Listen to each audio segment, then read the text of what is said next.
I've been busting my own ass being like, why don't you listen to other people? Why don't you listen? Like, in reality, like, I actually didn't know how to listen to my own heart. Leap and the net appears.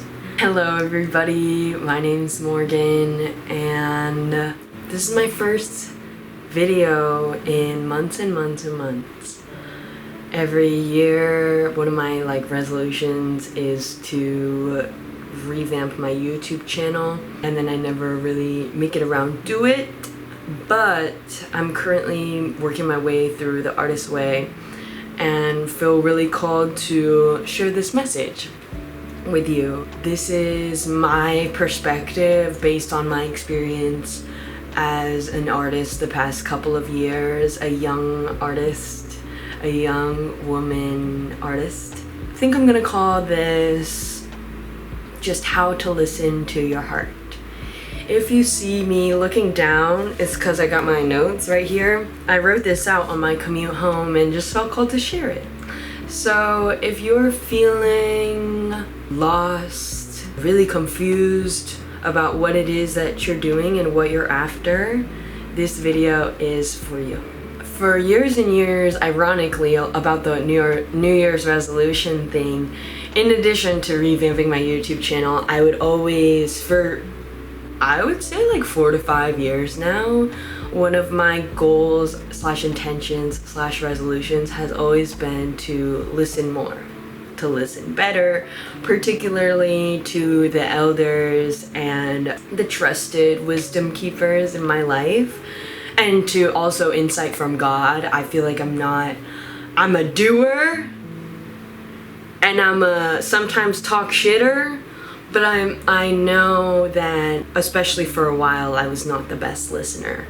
So yeah, I wanted this so bad. Year after year, I would write it on my list among so many other things. At the end of last year, I really had this epiphany of like, I've been basically busting my own ass being like, why don't you listen to other people? Why don't you listen? Like, in reality, like, I actually didn't know how to listen to my own heart and my soul and the desires of my heart and soul.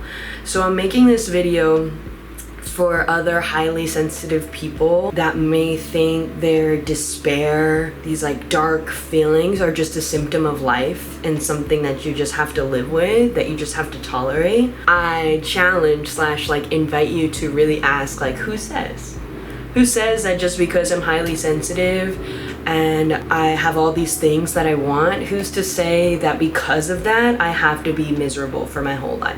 As I grow into my personhood, I truly believe that God, the universe, spirit, whatever larger force that you might believe in, I'm through my experience believe more and more that this is super responsive. Something Julia Cameron says in The Artist Way is God is efficient.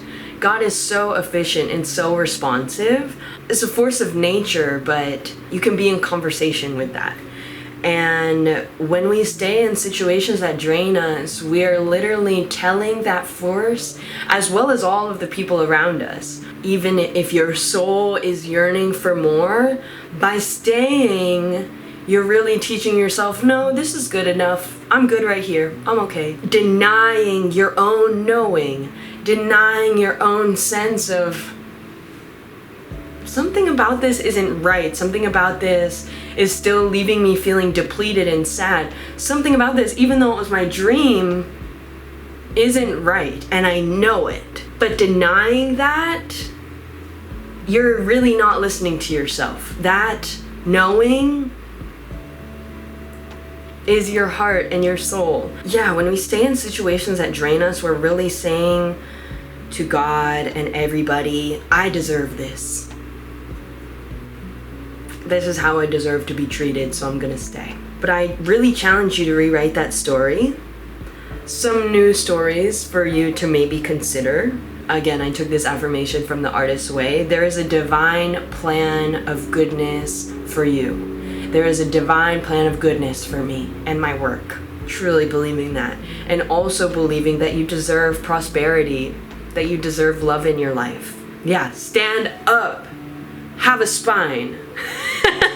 An artist friend of mine named Maggie, who I really look up to as a woman, as an artist. I just like, ever since I met her, I've just been in awe of her and her kind of story that I know of. I'm sure there's so much about her that I still don't know. Something she told me once, kind of speaking about artists and the way that we look at jobs and opportunities, is like, if you're starving, a piece of moldy bread will look really delicious. And that like blew my mind, because when she said this to me, I was still in the thick of like that tolerating phase. But that really made me look at my scenario and think like, I work day and night and I still don't feel financially free, financially safe. I'm putting all of my energy into this thing, but I'm still feeling like it's for no reason. And also, by doing this, by using up all my good stuff, I was like, I have no agency in my life. I don't decide how I spend my time. I don't decide where I spend it. The more I thought about it, I was like, maybe this is like a moldy piece of bread that I really was trained and conditioned to be like, this is the best I can do. This is my dream. This is the pinnacle of what I could achieve. Unfortunately, a lot of artists approach work in this way, especially in the States, because of capitalism, because of all of the corruption, specifically in dance spaces. That's all I can speak on, because that's all I have real experience in.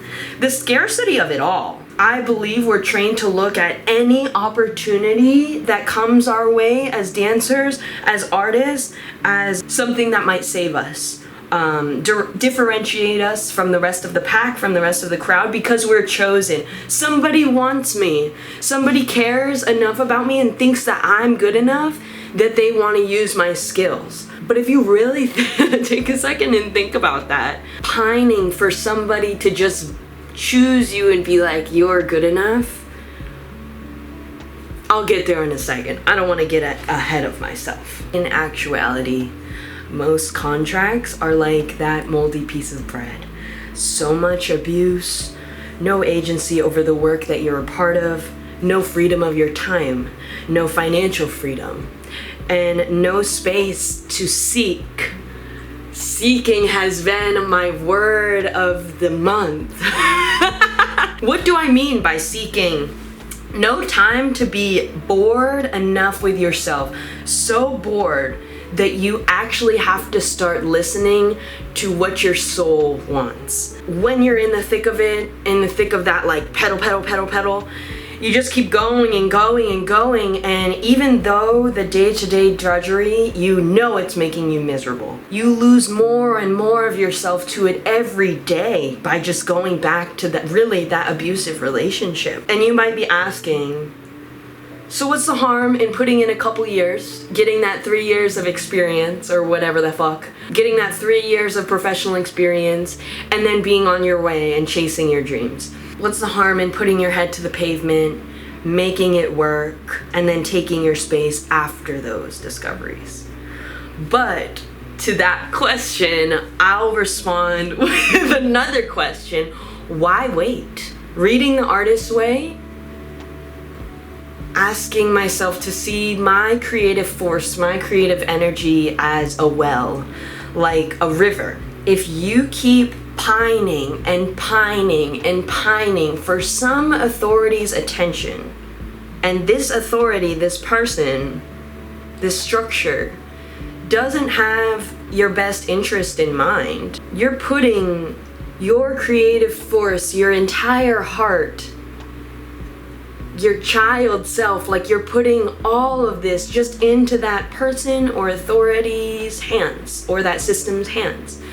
And really, you're giving them the opportunity to completely crush your spirit, to break you, to take all of your good stuff, all your creative force, all your sense of self, and leave you at the end of the day completely depleted, creatively blocked, because you found it was maybe safer to block off these creative things so someone doesn't use you for them and exploit you, leaving you so deep in despair, sometimes numbed out, to pick up the pieces. The amount of days where I would be working my dream job on paper, and you can ask my partner, I would come home and I would just go into this back room, this like kind of office space that we have, so I know I would be alone, and I would just curl up in fetal position on my side and cry and like sob and sob and sob because I was so sad and depleted, and I didn't know why. I thought it was my own shortcomings is what was making me miserable. That's the risk of waiting to leap. Sinking so deep into despair and completely creatively blocking yourself, knowing that if you ever want to return to the art, return to being an artist, you're going to have to put that work in to heal and unblock. And I'm not saying like don't do the work. I'm saying putting yourself in harm's way like that, you've got your work cut out for you. So why not skip that and go straight to the seeking? Why not leap and see what you can build on your own rather than pining and pining and pining and pining, putting your heart in someone's hands who might not have your best interests, and letting them break you. This is what I've been trying to articulate to other friends of mine in the dance space. By putting your foot down, saying definitively, I will not tolerate being treated like this. You're teaching the world, you're teaching all of the forces and beings around you how to treat you, what you'll tolerate and what is not okay, that you will stand up and leave if you have to. You're standing up for your inner artist, your inner child, and artists everywhere who might be looking to you to determine their next move, might be looking to you to determine for themselves what is right, because we all have those people that are like you really look to for guidance. And by staying and continuing to tolerate and saying, oh, this abuse, this lack of freedom, yeah, it's good enough, you're paving the way for other young artists, other highly sensitive people to be abused and to be treated that way, and to tell yourself and teach yourself, oh no, this is okay, this is just what I have to do, this is just what I have to go through to be great. You see the problem with what I'm saying, right? That is a problem. Dare to leap, because no one is free until we all are free. That goes for socio-political issues, that goes for artists at large. Trust that your bloom is coming. Invest time in your community into service, into helping people, into living your life, into being bored and asking, what do I want to do today? What do I feel like right now? If you continue pedaling and you never have the time to sit still and ask your soul how you're feeling, you might look back like years from now and see how you are pouring into literally everybody else's cup but yours. And you can see where that got you. Maybe it works for you. I'm sharing this because it did not work for me. If I stayed at this job, I think I would have wound up not here anymore. It was that bad. So before you let yourself get to that point, ask your soul what it wants. Understand that you can only show up as the generous, epic, creative force of an artist that you want if you are resourced and if you feel safe. Because if you're trying to be generous, where is all of that going to come from if you're not overflowing?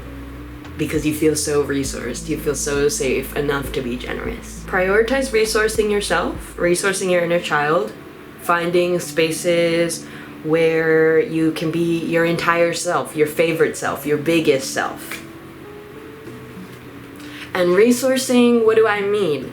Making sure you're eating what makes you feel good, making sure you're hydrated, making sure you're sleeping.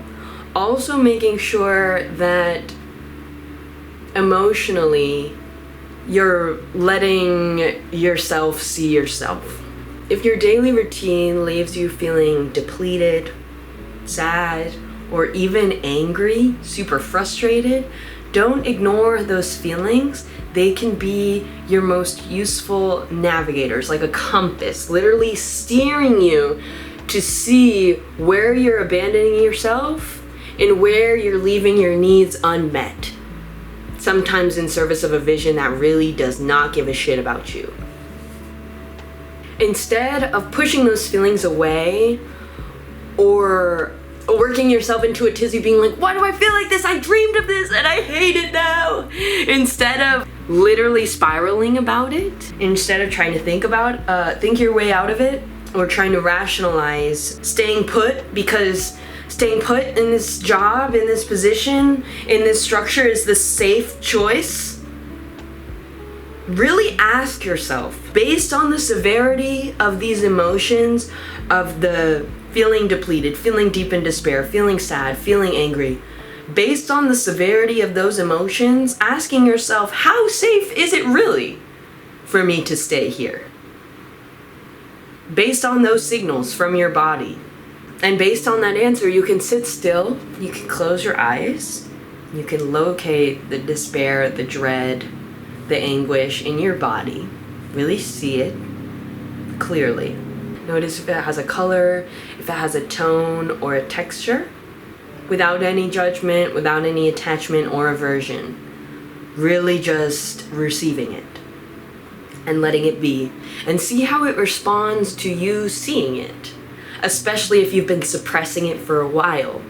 The amount of times in therapy where my therapist just asks me to see it, and like, first of all, tears, but also this overwhelming peace. And I think where that comes from is like, we're trying to avoid our feelings so often, but sometimes it's really just a part of us that wants to be seen and just acknowledged and validated, of like, no, I really understand why you feel like that. So giving yourself that, giving yourself permission to feel it, allow it to exist and to come through you, and just notice that.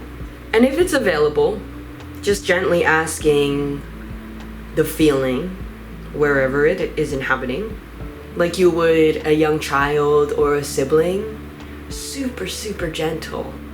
Just asking, what do you need? What do you need from me right now? Is there anything we can discuss? Anything that you really feel we need right now? And listen intently. No judgment, no rebuttal. None of that. Just try to let your awareness be wide and just really receive what that feeling, what that part of you is trying to say. It's trying to get you to understand, really. And just notice your findings. And then, once you have your findings, don't continue to ignore them. Act. Leap and the net appears. Leap and the net appears. I promise you. I know it's like, why should I trust you? But I quit my full-time job in October. As a 22-year-old, I had just moved to New York maybe just over a year before I did that. So no real sense of safety net, but I knew it because of all this work that I did. I knew it was what I had to do. And look, I'm still alive. I'm still doing my thing. And if anything, I feel more connected to my sense of creation, my sense of creativity than ever. Because I'm letting my life be the creative act rather than forcing something that my soul is genuinely rejecting. That is all I have for you today. However, I've written down many ideas kind of similar to this, based on my experience and my observations that I would love to share if this was helpful for you. So definitely let me know if it was helpful. Also let me know if like you disagree. Let's talk it out. I want to know, particularly from my artists, my fellow artists, and my fellow even just like highly sensitive individuals. How are you coping right now with the state of the world? How are your daily routines feeling? What's your relationship to your work like? I'm really curious. Leave a comment down below. Thank you so much for being here and watching to this point. I'm really trying to get things up and going. And this is just the beginning. So also leave comments of maybe topics that you're really curious about, that you would want to know my thoughts on, type of thing. Yes. Thank you so much for being here. I hope you have a lovely rest of your day, evening, week, month. Leap and the net appears. I promise you. Life is ephemeral, like a flower. Nothing lasts forever. So just be where your feet are. You got this. I love you. And I'll see you in the next one.